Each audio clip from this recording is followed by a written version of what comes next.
Hey everybody, quick video here because I've gotten a couple requests to be able to add co-teachers onto itslearning.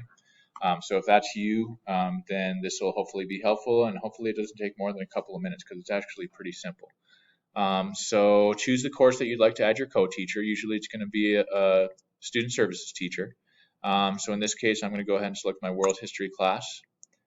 And then under more, it says participants. So you select participants under more. And then this will have everybody that's currently enrolled in your class. So most likely it's going to be all of your students.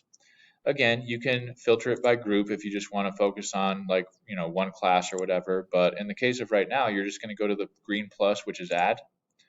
And it'll have all of these different types of people. So it defaults to the main ones that we have. So rarely will you have like parents, guests, or system administrators that you want to add onto the course.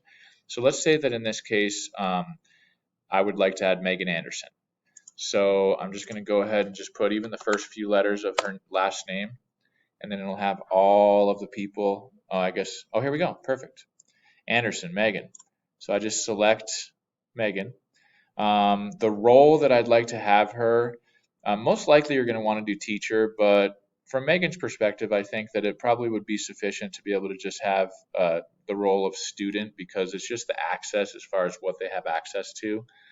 So if you select teacher, that's probably better, but honestly, they'll still be able to see what's going on in your class and stuff like that. But I'm going to go ahead and add Megan as a teacher, and then it'll give you the confirmation one person added. All right. Hopefully that was helpful. Let me know if